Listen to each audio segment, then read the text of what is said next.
Good evening and welcome to the PSGL. Round 8 of the PlayStation F3 Championship takes us to Spa in Stavlo, Belgium. Tom against the commentary position, and alongside me is Logan. Good evening to you. Evening, Tom, and we're here at the finest track in all of the sport. The 7 kilometre, well, it used to be 15, it used to be 23 or something. The 7 kilometre Spa-Francorchamps circuit in Belgium, just off the side of Germany, hosting round 8 of the F3 Championship on PlayStation in season 34. We have a full grid tonight. They must love Spa a lot. A couple of changes, though, from the regular lineup, however. First of all, Christian Bloch is in New York City as we speak, the Big Apple, so he'll not be here tonight. Darapad's not here either because he is not home right now. Msipala has no wheel and he needs a new one. Pedro Vasquez is at work, and that's it.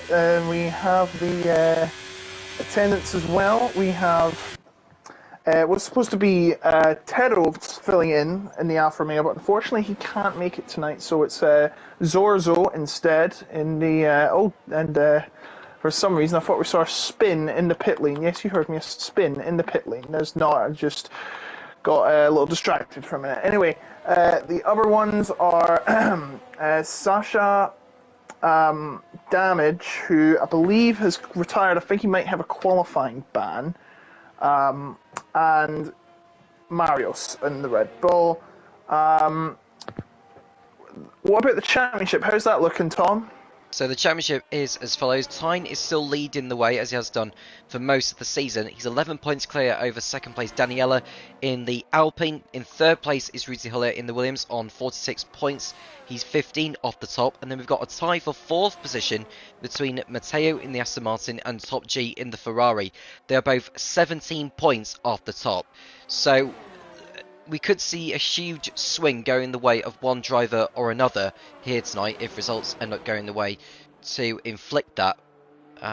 So you have to say it's going to be one of those five, I would say, that's going to be crowned F3 champion by the end of the season. This is round 8 of 12. After Belgium, we go to Jeddah and Mexico City. The last two rounds haven't been confirmed yet at the timing of recording. And hopefully we'll find out soon enough where those last two races are going to be held at. But Sasha is on a fast lap, Logan, as he's coming towards Les Cornes at the end of the Camel Straight. Is it just me, or is everyone out because it's about to rain? Well, I can't see any rain on hitting the halos of any of the drivers at the moment. But given how long of a circuit Spa is, you can't really dawdle around on circuit. And if you know it is going to rain, especially at this stage of the session, then yeah, of course, you're going to have to get out there right this second, aren't you? I guess so. So Sasha has unfortunately invalidated his lap, so it is Mohammed, who's on a lap as I speak, coming around Pouon, fast-flowing Pouon, before the fast right-hander, somewhat fast, and then swoop right into a left-hander as the Alfa Romeo lets him through. Then it's Paul Frere. You'll be going full throttle. Make sure you be careful where you leave the car on the curbs. Down towards the famous Blanchimont. All these corners are famous one way or another. 200 miles an hour coming through that massive curve. He gets right on it. And then the bus stop chicane, which has been chopped and changed over the years. It's more like a double hairpin, not a chicane. And he comes out the final corner, and it will be the time to beat a 1:40.935. That'll be the time to beat for the other drivers. It's a good sign there for Mohammed going to the top. The track will pick up in due course. Time going to the top, beating that 1:40.9 by nearly a tenth. Good enough to put him to the top. Only two drivers have posted lap times so far. We've seen a lot of invalidated times so far in this session. Top G's time is not invalidated though. It's good enough to put him in P3, 1:41.2. So the man in 5th place coming into this round. I think he's carrying the Ferrari one-off livery that Ferrari famously had run in Monza. And in case you're wondering why they had that livery, it's in tribute to the Le Mans winners in the 24-hour Le Mans in June, involving Antonio Giovinazzi, James Calado, and Alessandro Pierguidi, celebrating Ferrari's first victory in Le Mans since 1965, I believe. A very long time since they last won it. Very long time, and it finally broke Toyota's record of 5 consecutive victories. So all changed now with Ferrari. No one really expected Ferrari to get that far high up, but there you go. They are finally winners of one of the Triple Crown. Of course, they can't win the Indy 500 because they're not in the sport of IndyCar. It'd be quite cool they did, or they just made it a separate event so anyone can compete in it, but that's very unlikely to happen, just like the Monaco Grand Prix, of course. Well, to be fair, WEC hosts the 24 hours, but basically anyone can compete in that, and it's not very frequent wounds anyway, so pretty much anyone. Even Alonso competed that one year in his last year with McLaren, and of course he won it, and then he won the year when he wasn't in a Formula One. And why are we going waffling about Le Mans? Let's be honest. It is a very compelling event to watch, even if you're not the most avid of fun in sports cars. It's very, very compelling to watch with different classes. Drivers that you may remember racing in Formula 1 in the past or in Formula 2 and Formula 3. It's a great opportunity to see them compete on the biggest stage, even if it is not Formula 1. Twist goes up to 4th position in the Haas with a 1 minute 40.9. I don't see any rain out on circuit at the moment. I think it's more the fact, Logan, that because it's a long circuit, if you want to try and get 3 runs in, which is what the drivers tend to do in qualifying every circuit they go to, then you want to be out there straight away. I've been duped again. I really thought it was going to rain. It would be lots of fun. They'd get the quickest qualifying session out of the way ever. But nope. Instead, we have forced Riley Mackay, unfortunately, not set a valid lap time again. He's went off the track and has paid the penalty. We have a couple of drivers going on an out lap. The first batch of laps are completed. Considering that you have to do a lap, an out lap, the proper lap, and an in lap, you're pretty much out there for 6 minutes, give or take. So I'm guessing you're right. I think you've got to be right in and right out. So yeah, you've only got like 1 minute in between each run to prepare yourself, because you don't count the in lap in the final lap, of course, because you'll be running to zero and you don't have any control after the lap when it's at zero. Marcus Costa is next to begin a lap, so we may as well stay with him. He might even get a toe off what looks like a Williams as he goes up the hills. We run on board. No, he's not going to quite get a toe there. It looks like he was going to, but the Williams made sure he didn't give him that benefit all the way down or up the Kemmel Straight as Costa comes towards Les Combes in 5th gear, coming through there, and unfortunately he's invalidated his lap time, so we'll go to Sasha, who's not too far behind, who's yet to get a time on the board at the moment. And he's also invalidated. And fine margins, Tom, fine margins. They're quite easy to cut. You won't ever notice that you've cut them. For those of you new to the sport, if all 4 wheels are off the track at any point, even by a smidgen, the lap is invalidated. If 2 wheels are off the track and 2 wheels are on it, that's fair game, but you've got to be very careful where you put your car. It's complex, and in Formula itself, heck, if you go off the track, sometimes they're okay with it because you're not really gaining an advantage. It's just like a few millimeters off. You're pushing and pushing and pushing in qualifying, but that's not usually the case in races. Just use the same track limits rules as the game here. Edrix is on a lap as he comes through Bruxelles. So Edrix coming through, and looking at where he is in the championship standings, I don't think he's exactly blown everyone away, but he has picked up 3 points finishes this season. 4th in Qatar, 5th in Austria, and 8th in Japan. 17 points to his name, 11th in the championship. He has competed in every race this season so far. 2 DNFs to his name in Bahrain and at Imola last week. He's coming through Lafagna, and this is Campus Corner. The right-hander before Stavolo. He's run too far out wide though, unfortunately, and that is the lap gone. I'm on board with Rennes, who's just coming through Orderonge, and that's Radion, actually. And then down towards the Camel Straight, where there'll be a bunch of Max Verstappen fans anywhere. I have bad news. Max Verstappen is not racing tonight, but we have the next best thing here in PSGL. Coming through Bruxelles is the Black Panther, that is the W14, and into what's effectively called No Name, which has had an improvement.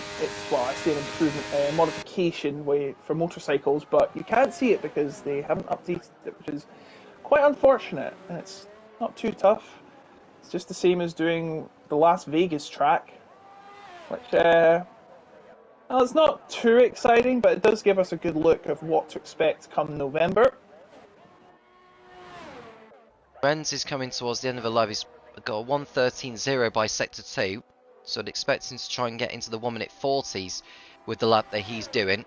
Now, Renz, who won the season opener in Brazil, he's had a bit of a vacation during the course of the season, so we're not expecting him to be in the reckoning for the championship.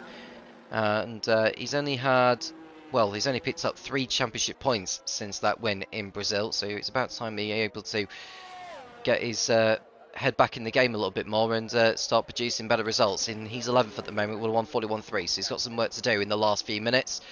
And Zorso is going to be the next driver to get a time on the board. He's coming through Lafanya now, and towards Campus. A similar time to what Renz did by sector 2, I think it is, but he's a long way off actually, Zorso. So don't expect this lap to be any faster than what Moustache has been doing. Tyne is going to the top though, 1:40.3. That is a splendid lap time there from Tyne. Scintillating. Unbelievable stuff. Half a second clear than what Mohammed had done in the Alpine. I'll take some beating, Tom. Yeah, it'll take some beating. Devin is on the lap. He's coming towards sector 2 now. We've been focusing on drivers who haven't set a lap time. That's because of how long it can take for an outlap to be completed. That's why we're maybe focusing on them. But now we can focus on the likes of those who have already set lap times and wanting to improve.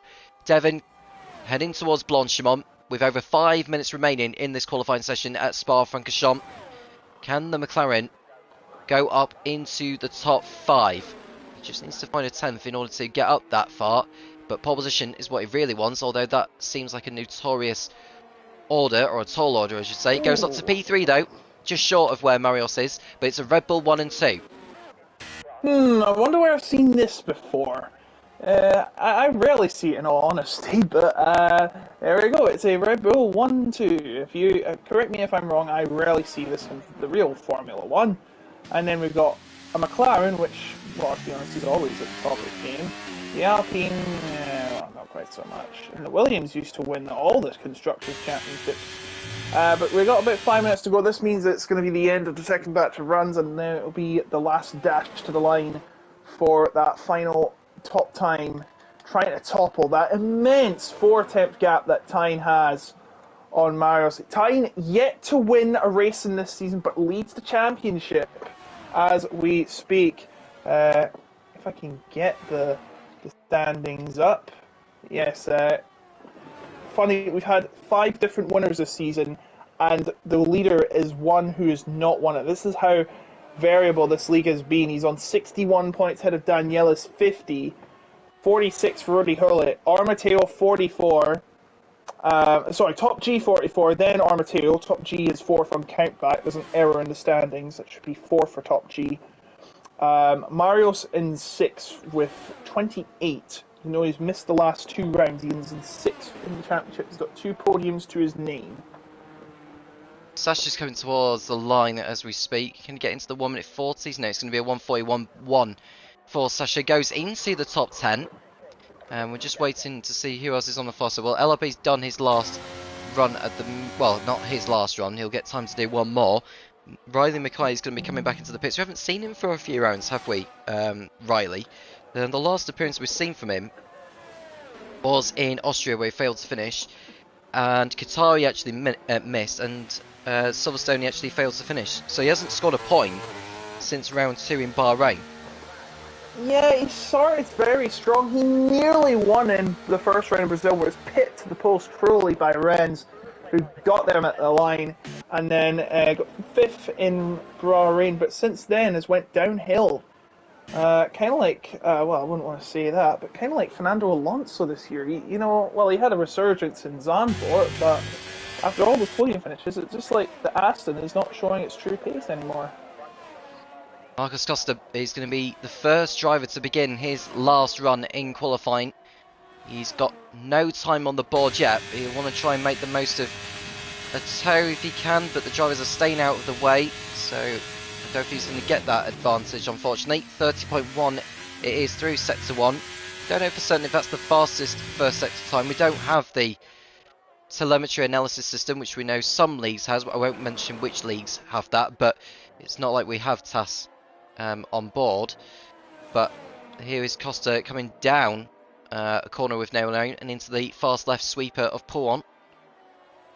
So has spun it, and he might have time to get the battery restored for his last run, but that mistake won't do him any favours.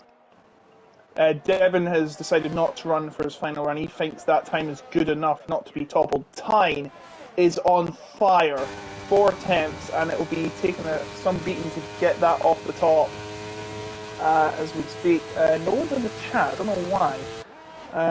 We have 17 watching. Hello to you, 17. Go on, give us a cheer in the chat. Come on. We want to see you scream, even though you're just texting and everything. You know what I mean. Anyway, here we go.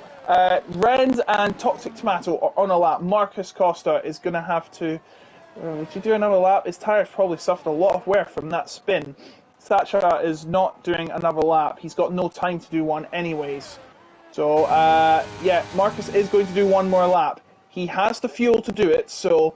He did get pole in the first round, but he failed to finish. He's on the board, but an unrepresentable time of 1:59.234. If this was the real world, he'd be questioned if, for the 107% rule. But because probably he did put an effort into it, he would probably get away with it and start the race. But we don't have that such rule because, let's be honest, we're not idiots. I'm not really a fan of the rule. I get why it's there, but I see it's unnecessary, especially in the sake of F1. Now, anyway, enough waffling. Here we go. The last batch of runs beginning. What can you see, Tom? Well, I can see Ren's going through Pouan, and he's going through Lafanya now. A 1:41.3 is what he posted previously. I want to see where he is by the time he gets through Sector 2. As we've got about 10 seconds to go before the checker flag. Some drivers are just scrambling to get over the line before the checker flag has fallen. Mackay won't be setting another lap. He is, he's done. I don't know what's going on with Mackay in all honesty. I don't know if he's damaged his front wing or something. But yeah, he's not going to get another lap in, unfortunately, is Riley. Ren's coming through then into the bus stop chicane now. He'll want to get into the 1:40s at the minimum, but I don't think he's going to achieve that with the lap he's doing. Goes over the line, he just actually gets into the 1:40s, and he goes up into 4th position. Exactly half a second off time. He gets up on the board, thankfully. Right up there, we've got a couple other drivers. Riley Mackay won't be able to get one across the line, so both McLarens are done for the session. What about Marcus Costa? He spun on his previous lap. He's much faster than last time, but it is only good enough for 16th, and that's quite a poor performance from Marcus Costa. Rudy Hulot goes up to 4th, but it's not going to be good enough. Can Mario somehow topple him? He's much slower. I don't see his time being beat. Matteo goes up to 3rd, just 9 thousandths off Marios. And Daniela goes into 2nd, breaks the Red Bull 1-2 for now. And that is a fantastic lap. No, Twist has beaten him, Tom.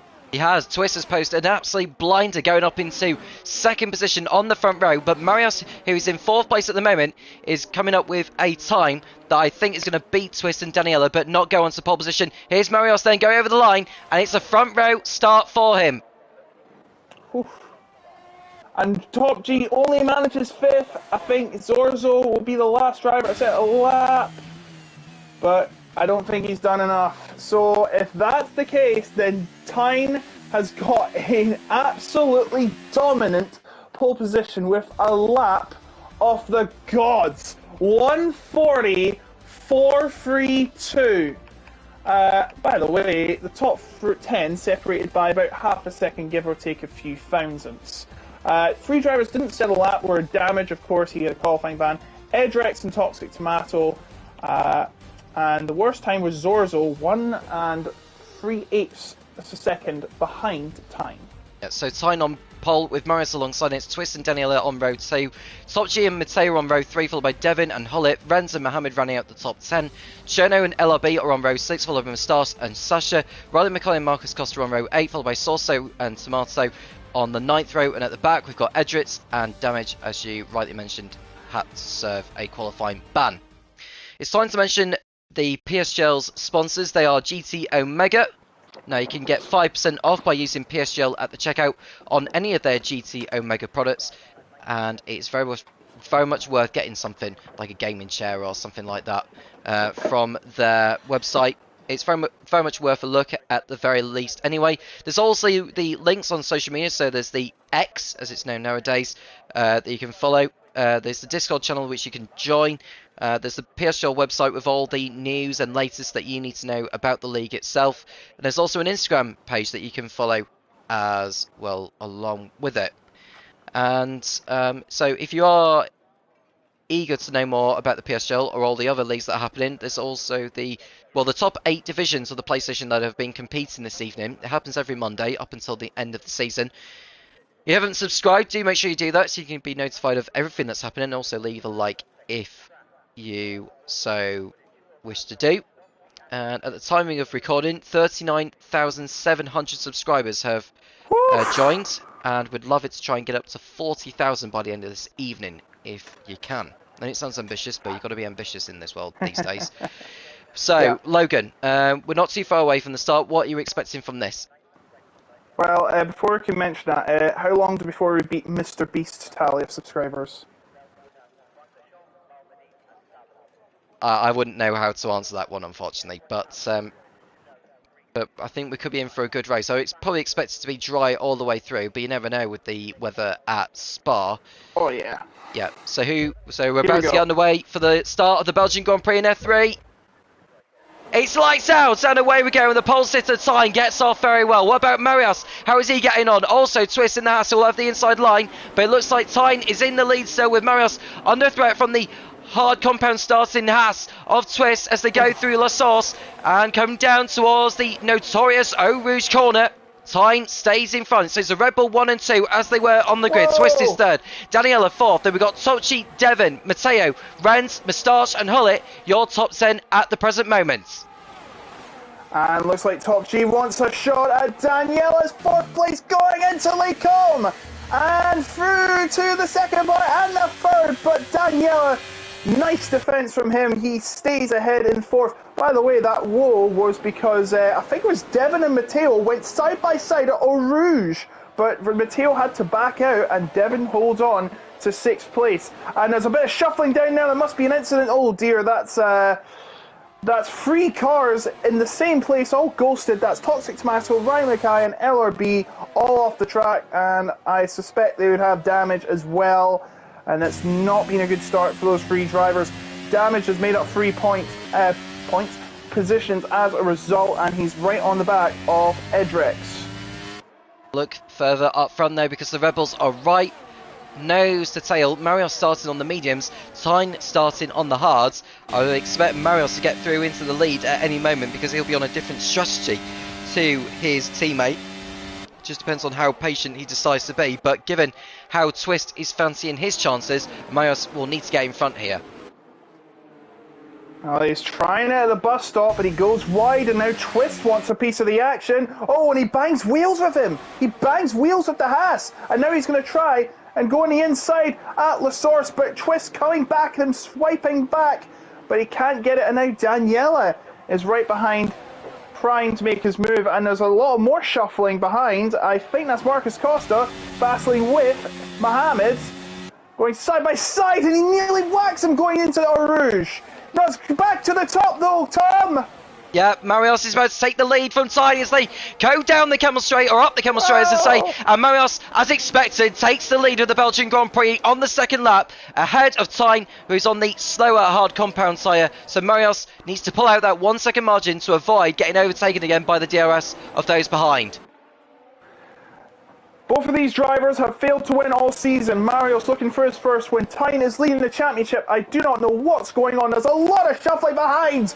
And that is Edrex and Cherno coming through, no name. And I think that's damage, given a blood tap to Cherno right in the back. And Cherno, I think, has to back out. Yes, he is damaged. He's going to have to come in for repairs. And he goes right off at the Pouon corner, and Sasha is actually out of the session. Sasha has left the session, and there's no sign of returning anywhere, which is quite unfortunate. Hopefully he can get back in.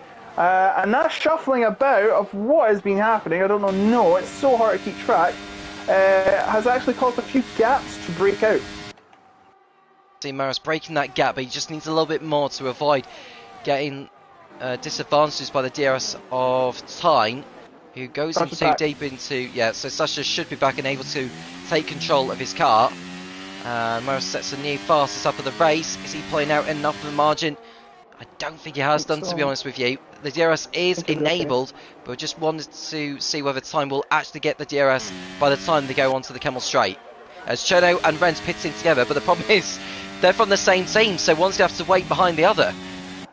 Well, to be fair, they are in last place, so it probably doesn't really make much of a difference. Maybe not for Renz, you'll have an extra few seconds to make up, but when the safety car comes, it's a saving grace for them. By the way, Marios is 1 second ahead already, as Zorzo gets past Marcus Acosta, and Mohamed also gets past into 11th place. Marcus Costa been going up and down the order today. Riley Mackay is letting through LRB and Toxic Tomato. Whoa, what is this behind? Toxic Tomato and Sasha, who's just rejoined the race after a DC. And LRB waiting behind as well. There's been a bit of barging through there. And then there's a 5-car battle, I think. Yeah, starting from 10th to 14th. Actually, that's a different battle we're looking at. They're all so close together. And Mohamed trying to put up a top job. This is for the last points paying position. I know it's early to mention this, but it is a fact. The 10th place is the margin you need to get a point here on F1. And looks like Damage wants to make up those positions after not being able to set qualifying due to, I believe it was a qualifying ban. Was it, Tom? Yeah, well, it'll be for something in relation to last week at Imola anyway, because he hasn't done that many races this season. Damage will look to watch the Alpha Tauri make a move on the Ferrari. That's Edrex getting past Costa, and that's him through into P12. And we'll go back on board with Damage for the time being. He had to lift off the throttle because Costa was about to jump across him there, and Damage had to back out of it to avoid contact. Toxic Tomato and Sasha also having a battle. Not Lasource, bus stop, and Marcus Costa, Riley Mackay's thrown in the towel already, so he's out. And look at this, is that a battle up or Rouge we're going to have? Damage trying to get past the Ferrari and Marcus Costa, and side by side they will go at the Camel Straight, and that Zorzo going into the points. And is that Edrex having a look as well? Yes, it is. Oh, and that's Mohamed having a slide. I'm not sure if that was contact, but that's in Lecom, and that's cost Mohamed another position. It might cost him another 2 with Damage and Marcus Costa coming through. Renz is thrown in the towel as well. Not being a great showing from him, especially after starting, what was it, 4th? That's quite unfortunate for the Mercedes driver. Yeah, it's been a really torrid season for both Riley Mackay and Renz, both out of the race after only a few laps here at Spa. And we've just seen Toxic Tomato, I think, he spun again, hadn't he? So he's lost even more time. And Marios in the race lead. He'll be happy to be where he is. He's not in contention for the championship, really. 33 points off the top. And Tyne won't be too bothered about that. He knows he just needs to finish ahead of all his rivals today. And he should put out a good buffer in the overall reckoning after this race is done.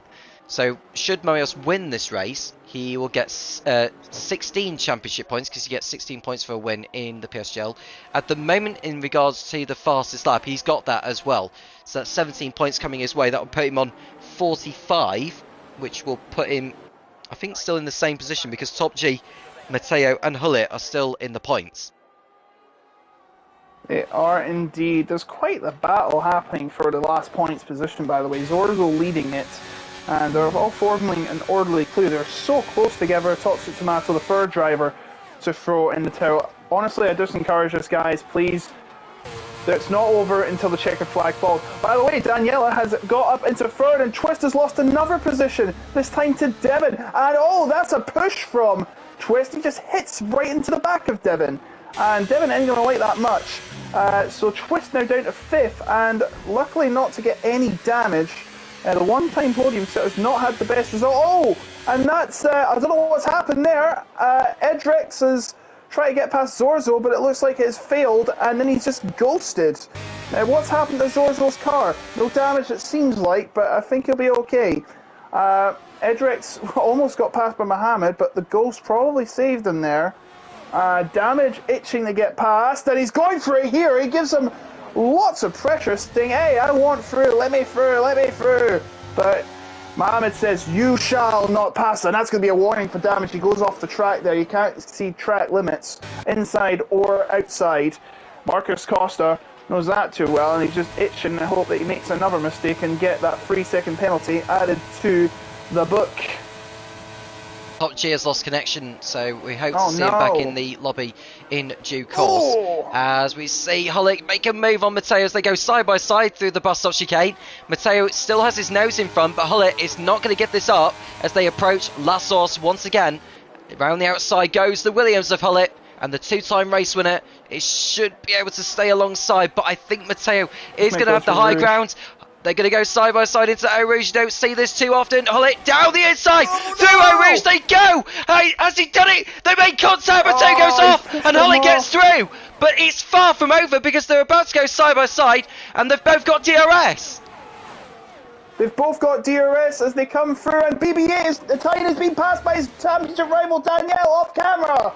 That means it's a 4-point gain, a 2-point gain for Daniela, but needs to get past Marios as Top G starts to fall down the order as he tries to regain connection. It's the last thing he wanted as ahead side by side goes Mohammed and Zorzo, and Mohammed getting past back into the points. Edrix up ahead too. Edrix, and that's a mistake from Zorzo, and Damage slides through into 11th place, and he's now one off the points. Damage through into P11, Mohammed in 10th place, Edrix in 9th in the Alpha Tauri. We've seen a few yellow flags at the moment, but they're going away very, very quickly.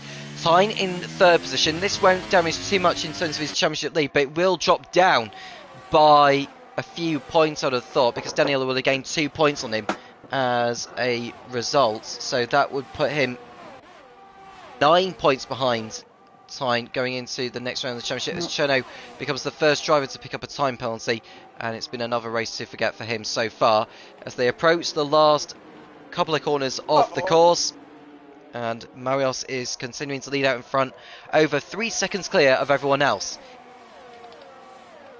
So this is now a battle for 9th, this 5-way melee. It's kind of like Robot Wars, a melee. And Sasha's went in the pit. I fear this might be, he's thrown in the towel. So that's 4 retirements, and we're not even a third through the race. So side by side between Zorzo and Costa. That's going to be finishing just before they get to Eau Rouge. So Edrix now under the cosh from Mohammed. He swipes through. No resistance, no questions asked. He's getting through. And now it's a free wide. Where's this Damage? Where has that come from? Nowhere! Absolutely nowhere! He's went from last to 9th! And he could go even higher, Tom! He could, and despite being on old soft compound tyres, he was able to make the move. Not just one move, but 2 moves. 2 birds in 1 stone, as they call it. Damage made that move absolutely stick to perfection. He goes up into 9th position in the Williams.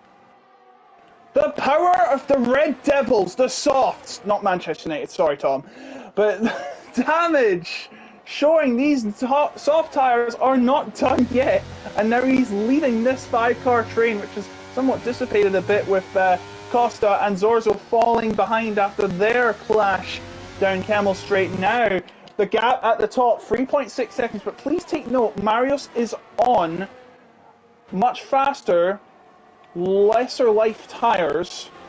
I'm starting to feel, is this guy named Max or Marios? I'm not quite sure. But anyways, he is leading by 3.5 seconds. A nice healthy lead for the Red Bull driver on reserve duty tonight for Christian Block, who's away on the other side of the Atlantic. As the train behind come even closer to each other at La Source. And as that twist, doing a bit of a twist and a shout there, as he tries to recover from that corner, but now Daniela is going to be under the cosh trying to defend Pine, trying to pick off some points in this championship bout, which has only a few rounds to go. Pine now got the DRS, he's looking for the move. Daniela, will he put up a challenge? No, he won't, he'll let him through. There's a long way to go, to be fair, 15 laps, and that's Batine making it a Red Bull 1-2 once again, but not in the order everyone is expecting, Tom. No, and Marios is leading out comfortably. Time will just be focusing on finishing in front of his championship rivals. So he doesn't actually need to win the race, even though he would like to win one. He hasn't won one yet. But he is in second place, which is something which he has achieved on 3 occasions, in Bahrain, in Qatar, and in Japan. Could Belgium be the first European race where he actually finishes second for once? We'll have to find out. There's 15 laps to go, as we see the little 5-6 car train led by Tyne for second place coming through. Rudy Hullett closing up to Devon. Rudy Hullett has won twice this season. He won last week in Did he win last week in Imola? I'm just making sure. Yes, he did win last week in Imola. Just making sure there weren't any penalties. I don't think he threw them anyway, but it's nice to double check. Daniela having a look. Is this tempting for Daniela? But no, he has to wait his turn. Too far behind at the bus stop, where some moves have been pulled off tonight, so you have to say. Popular overtaking destination, if you want to get that on your bucket list of places you want to race and pass, as the lead extends now to nearly 4 seconds. Now it is over 4 seconds. Those medium tyres are showing why they are the boss, and now the battle continues for second place. And we are seeing Daniela thinking about a move on Time. Time will go defensive, but Daniela's just got too much straight line speed on the Camel Straight. And second place goes back to the Alpines. It's a game of cat and mouse, it seems, at the moment between Daniela and Time. Daniela getting the move done, and he'll be focused on just trying to break away from the Red Bull behind and close in on the Red Bull in front. So at the moment, Marios leads with Daniela in second place. It's Time, Twist, Devon and Hullett in this long queue of cars. Mateo's in there as well in P7. Moustache is over 4 seconds back in 8th. Damage is 9th. And Mohammed is in 10th position. So, Twist is actually closing up on Tyne. Tyne could be risk of losing a podium position here if he's not careful. He knew that Daniela was going to come back at him at the Camel Straight, but he knows there's a long way to go. They could be chopping and changing every lap at this rate. Twist itching to get past at the podium for the second time this season. Twist finished on the podium in Japan. He's looking to add another one to his resume this season. Twist didn't start the first 2 races of the season. Has only scored 3 times this season. And now looking to add to his total some points. That could be very good getting up the order of this season.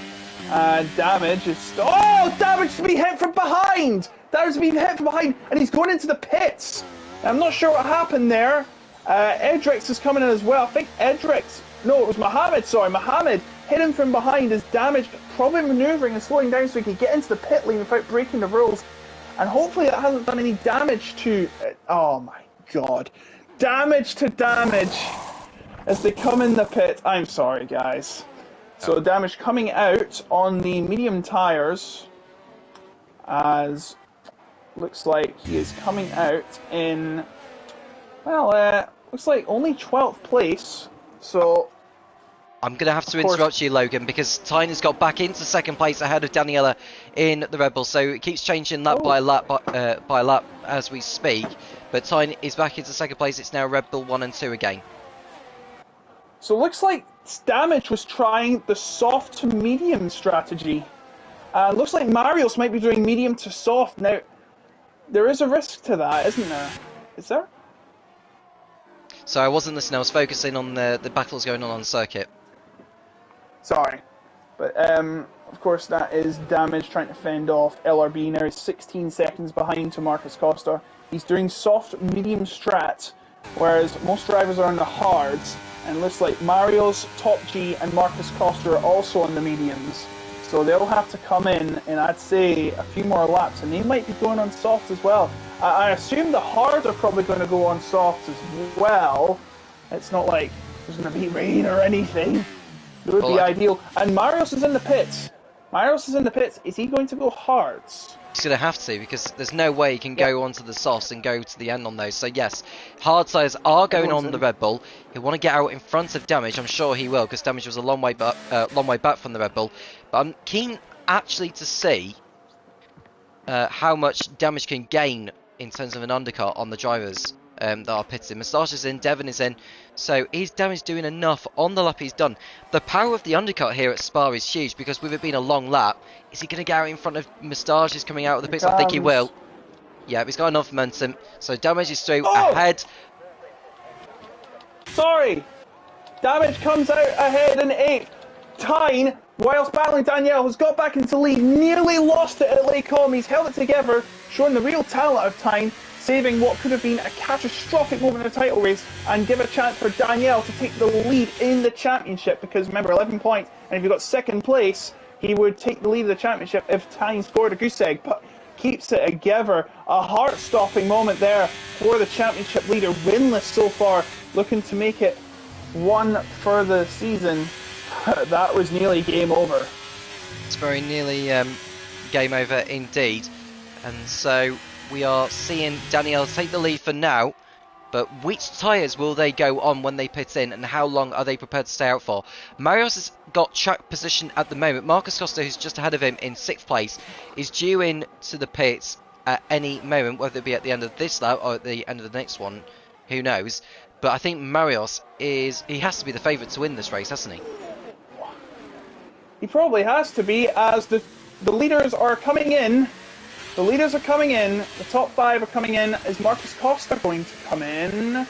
He's not, I suspected not. He's going to be doing the alternate strategy, but mirrored to, well, I say mirrored, actually the reverse of Damage's strategy, I presume, medium to soft. And Marios, who has just pitted, is now back up into 2nd place. Marcus Costa is now in the lead. So here comes Danielle, and he comes out in 3rd place, and now he will be chasing down Marios for the race lead. This is going to be a tasty one now, because the drivers behind Marios are going to be on tyres that are faster. But Danielle is nearly 6 seconds behind. That's going to be... We see contact between Hullet and Matteo, and Hullet's in the barrier. He keeps going, but he needs to be careful not to rejoin into the path. The car is ghosted. That might put a few drivers off by the way he's rejoined there. That could be looked at by the stewards later. That's very unfortunate for Ruti Hullet. He may not be able to make it 3 wins in the season, and is right down out of the points now, behind Edrex. 2.6 seconds behind Edrex. And Myers is starting to catch up to Marcus Costa. Honestly, it's been a great recovery job from Damage, but the fact that he's went on to medium tyres earlier than the drivers in front of him may put him at a disadvantage. Maybe not to Devon and Moustache and Mohammed. Maybe they may just be on equal footing. But this... I hate to say this might be the peak for Damage unless something insane goes wrong. As, look at this, that's Marcus Costa going into the pits, so Marius back in the lead, and he has a 5-second buffer, Tom. Able to use DRS as well, because he was behind Costa at the detection point, so he was able to put a little bit more of an advantage. But the fact he got stuck behind him for a little bit has allowed the likes of Daniela and Tyne to close in a little bit more. Costa will be coming out, I presume. And Ruti Hullet's thrown in the tower down to 15 tonight. Is he going to get ahead of Zorzo? I think he will. Maybe. Yes, he's fine. So, look at this. That's Tyne and Daniela coming to blows, and that is tying back into the lead. Well, the lead of the pack, I guess, not the lead of the entire pack. Mario still has that, but he is on the alternate strategy. And I think it's very good from the Red Bull team. They've done alternate strategies, probably on purpose, to maybe confuse the other teams, and it's looking to have paid off because now Tyne is going to be chasing down Marios. Now it's a battle between the drivers. Tyne continuing on in P2, 4.5 seconds away from his teammate who's leading the race, and actually pulling away from Daniela, who's beginning to struggle a little bit as Twist closes in a little bit more. Now if Twist and Daniela start fighting with each other, that will give Tyne the breathing space he needs to pull out from DRS territory. Yeah, I'd say we actually have 14 drivers because Top G's not joined yet. It's unfortunate for Top G because he's one of the contenders for the championship going into tonight, but connection issues have put paid to that. So it's doubtful he'll get any points tonight, and that could well spell the end of his championship charge. Tyne continuing on, sliding his way through the bus stop chicane. You know, you don't want to slide through the bus stop chicane like that. It's not Tokyo Drift by any means. It's Formula 1 racing at the end of the day. As he actually sets a new fast lap of the race on his way to achieving that, which is rather interesting. But can he keep that point? Let's see, just 1 second, I'm going to have to try and invite Top G back. Well, whilst you deal with that, Logan, I just want to watch this battle for second place as Cherno retires in the pits, and that makes it 6 out. Daniela looks to make a move on Tyne once again, and the effectiveness of the DRS has put him back into second position. Tyne down to third with Twist waiting for his opportunity, but how long will he wait before he decides to pounce? The gap between Marios and Daniela is 3.5 seconds. Marios managing the gap at the moment, whilst the likes of Daniela, Tyne and Twist are fighting over second position. This is exactly what Marius wants. He wants those guys to battle it out so that his lead doesn't reduce bit by bit by bit, and he'll hope to have enough of a gap for when the closing laps come down. And in fact, the longer he can manage the gap, the better it'll be, because he's on the hard compound tyres compared to those that are on the mediums, and he should have a window in the final few laps where he can just simply pull away a little bit and get out of DRS territory. Tyne is in third place behind Daniela. As it stands in the championship, Tyne's gap would be reduced by only a single point, but it may change because he thinks about a move on Daniela into the bus stop chicane, but there is a DRS detection point around there for the pit straight, so Tyne will get it, but he won't go for the move on the pit straight. He'll do it most likely on the camel straight. The battle continues now. Twist is involved, and Marius, I think, is starting to struggle. The gap is coming down rapidly, but remember, these medium tyres, they may be going off the cliff near the end of the race, and the hard tyres will prevail. Damage up to 6. Damage is being up 14 places. Fantastic showing. Can he keep it up? Mohamed's got a good run on Moustache. Oh, a close shave with the driver again as Daniela loses the spot again.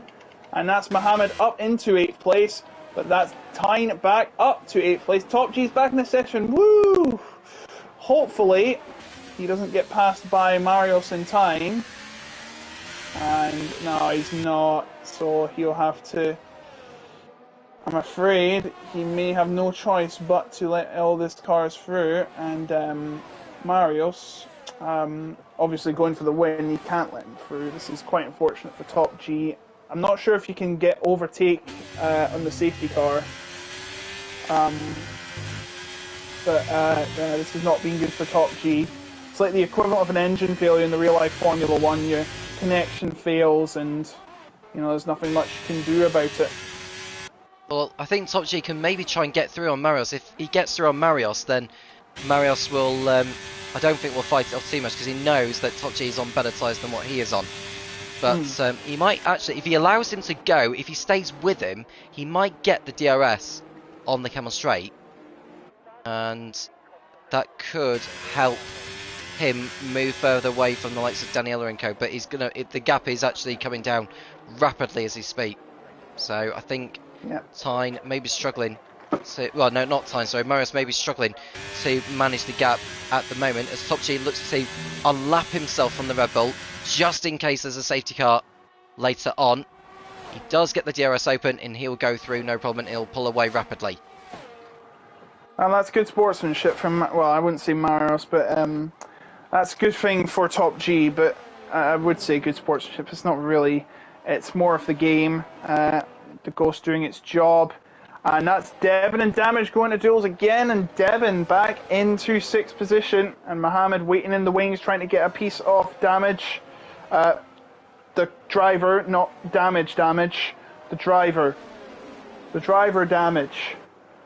What a very hypocritical name. You race hopefully not to get damaged, but Mario's coming in more trouble every lap. It starts to close down. Could this finally be the rot stopped for Tyne? He's led this whole season, and a win will just be what he needs to take a massive jump in his lead. But he needs to be careful because he's got a lot of other drivers wanting the blood. There's a long way to go. I know it doesn't feel like it, but there is. 1.4 seconds is the margin between Marius in the lead and Tyne in 2nd position. If you're Marius, though, do you allow Tyne to go through? I think if you're a reserve driver, I don't think you'll want to do, will you? No. I mean, look, this guy, Top G set the fastest lap, and he's well down the order. He might get an inch of luck here if something crazy happens, but the field seems to all be in an orderly fashion, not much crazy going on here. So here we go then.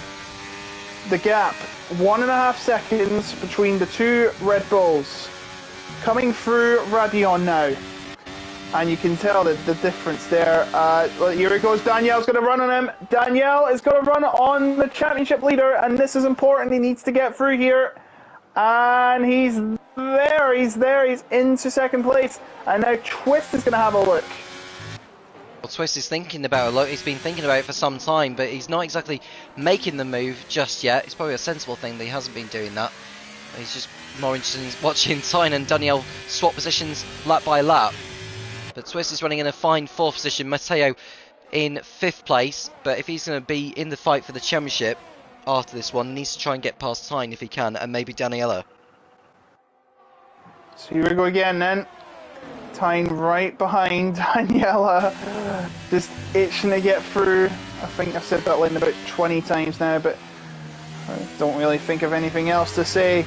I'm just doing my job, trying to inform everyone what's going on here tonight. Tyne getting a lot of support in the chat. No, it's not a sprint. It is a Grand Prix, well, half a Grand Prix length. That's what we do here in PSGL. Go half a Grand Prix distance. Marius is actually benefiting from this because Daniela and Tyne is squabbling. Now keeps the gap at 1.7. Keeps it dead at 1.7, and Twist is also benefiting from this. If he can stay behind the squabbling pair, this could be a great result for him as well. Tyne looking to make a move. 5 laps to go in this race. Now Tyne will want to make the move as quickly as he can, because whilst he's got the DRS open, he may be able to close in on Marius. And I think Daniela may be out of the ERS battery at the moment because he's not got a lot. Oh yeah, he does have a lot. It's Tyne who doesn't have as much. He gets through. He uses the DRS to good effect. He goes up into 2nd place, 1.5 seconds behind Marius. Time is running out for Tyne. Time is running out for Tyne. But Armatail's now joined the fray with all that squabbling going on. Oh my goodness, Twist. You can feel the gearbox of Daniela. It's just not getting close enough. But now Devon in 6th and Damage in 7th, and Mohammed in 8th doing a duel or a triple threat match, I should say, for 6th position, and that is going to be going on right till the end of the race, I guess. Matteo is starting to close up. Tyne's starting to close up. The gap is falling, but is it going to fall quick enough for him? As you said, the time for Tyne is running out. 4 laps go when we come to the finish line once again. It is starting to get quite exciting here.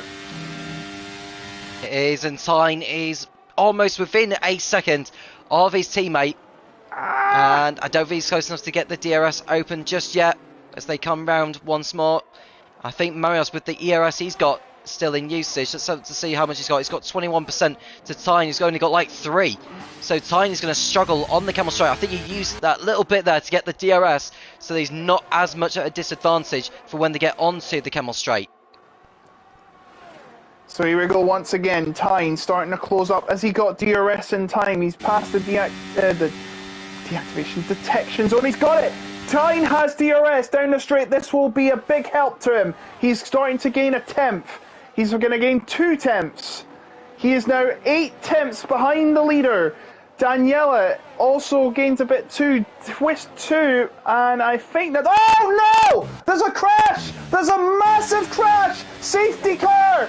Damage is out after all that hard work's been undone with a crash of Mohammed. I don't know what to do now. Who benefits in this? The safety car changes everything. Just like another certain scenario. Yeah, it has. It was a bad accident as well. We didn't quite pick up on what was going on because we were more focused on what was going on in the battle for the lead. Mohammed and Damage coming together. They are both out of the race. And I have to say, I think one driver most definitely this favours is Top G. Because he's got an opportunity now. Yeah. He probably will need to go round because he won't want to get lapped. Yeah, he won't want to get lapped by the leaders. So he's got no choice but to just simply go past the pits, go past the safety car. But he's got to adhere to the delta. He cannot just go round as quickly as he wants. He's got to adhere to the delta. Otherwise, it's a drive-through penalty, and that's his race effectively finished from there. So Top G just needs to be wary of his pace. Oh, he's pitted. Yeah, I don't. Why has he done it? Why has he done it? I don't understand why he's pitted in. No. Well, the leaders are pitting. Tyne's not. Tyne is not pitting. This might be. Well, he's got the data. Oh, and Edrix has got a penalty. Sped under the safety car. That's quite unfortunate. Daniela goes through. Twist goes through. Maris is going through. He's going to try to get past with all the soft tires he has. He just comes behind Armateo. Well, actually, no. Armateo has to come in, so he will not be behind Armateo. I don't think he's going to be let through as Top G. No, he won't. That was a really silly decision he made. That was really poorly considered. He needed to go past the pits, go past the safety car, and that way he would avoid being lapped. But now he's going to have to sit behind the pack. And because he's going to be a lap behind, if anything happens on the final lap, he cannot gain anything from it. He cannot gain anything from it. Oh dear. What's he doing? Well, he's trying to pass them under the safety car. I think what he might try and do is use the runoff area to get through. But I don't think that would be allowed by race control, unfortunately. But Top G is down. Well, that's his golden opportunity missed there to get back into contention for a points finish. And he's done that all by himself, in all honesty. Real opportunity missed there for Top G. He should have stayed out and then got back on the lead lap that way. Shocking that from Top G. I'm sorry to be rude, but if you want to be at the top end and trying to score massive points on your route to fighting for the title, you've got to make good decisions like what he should have done there, and he didn't do it. So it's going to be soft versus hard. Soft versus medium, sorry. Edrix is not pit. I don't know why he hasn't. But this is going to be a battle between fresh soft and defensive old mediums. This is going to be a fight to the death. And I'm going to tell you right now, because of the way the game is programmed, the safety car has to come in 2 laps before the end of the race. So this will come in this lap, even if LRB doesn't get to the back of the pack. Well, he will, but that's how it goes, I'm afraid. Top G is stuck in the middle, and actually he's going to be playing spoiler for the drivers behind. So this is not only bad for him, it's bad for the drivers behind him. And wait, what's going on here? Oh no, sorry, that's I thought that was Marius holding the drivers back up for some reason. But Tyne, now in the driving seat, there'll be no DRS for these final 2 laps. There won't be enough time to enable it. So here we go. Tyne under the cosh on a sprint finish to determine the winner here in Belgium in round 8 of the championship. Can he get his first win on the board at last? That is the question. Top G will have to get out of the way almost immediately. But he might play spoiler for drivers ahead of him, you never know. or Marius could try and find a way to get advantage on Top G. But here we go. We're about to begin. Here we go then. Last 2 laps here at Spa. Tyne needs to time this restart very, very well. Is he waiting until the last minute? I think he is. There's damage at the back though. Yeah, that maybe looks at later. Tyne gets underway on the restart and he goes to turn number 1. That is La Source. Stays in the lead for the time being. Twist looking to fend off the likes of those on the soft compound, but Marius is going to get through, I think. I think Twist is going to be a sitting duck as they go through Eau Rouge. Side by side they go between Marius and Twist. And Marius remarkably makes his way past and up into 3rd position. But what about the battle for the race lead? Because Daniela and Tyne are going side by side on the Camel Straight. Into Lake On they go. And Tyne stays in the race lead still. Matteo getting past Twist at the same time. Matteo making the most of the soft compound sides that he is on. He's up into 4th position.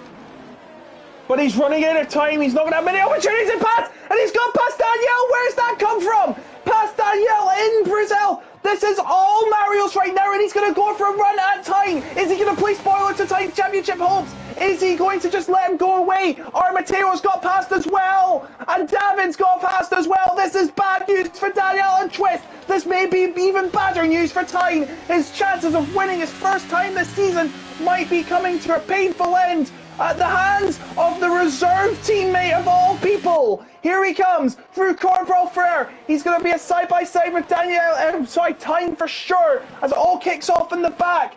This safety car has paid no favours to Tyne. He thought it was going to be the other way around. Wow, bad news for you. Here he comes. Through into the lead he comes. He's going to go side-by-side, the 2 Red Bulls, in a rare moment coming through.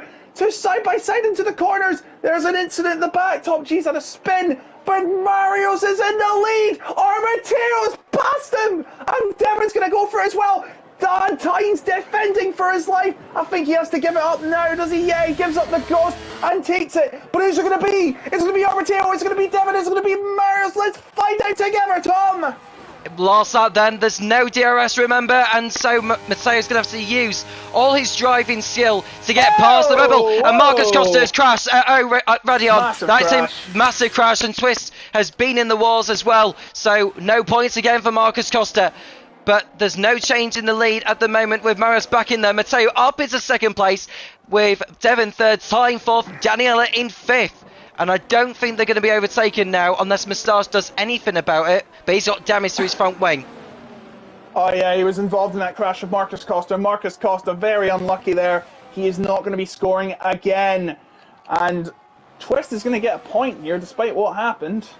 But here we go, Armateo. Can he close up? He's using everything he's got. But Marius has the same amount of energy. Armateo looking at his 2nd win of the season. He won in Silverstone. Marius looking to become the 6th winner in 8 races.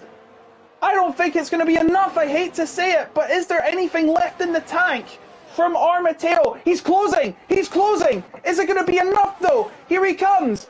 Here he comes. He is not giving up. He's got no energy left. Is he going to send it? Is he going to send it? He is, you know! Matteo down the inside he goes! And he's done it, has he? Side by side they go for the last corner, Marius! I think Matteo's done it! Matteo wins the Belgian Grand Prix of Spa! A drag race to the line between him and Marius! So for the 2nd time this season, a drag race to the line has decided the race in F3 in the PSGL. Matteo wins at Spa with Marius in 2nd place. Devon 3rd with Tyne in 4th position, but he keeps hold of the championship lead. What an absolutely unbelievable overtake from the Aston Martin of Matteo. He's your race winner through the unlikeliest of circumstances. Marius will be kicking himself in agony. I can't believe that just happened.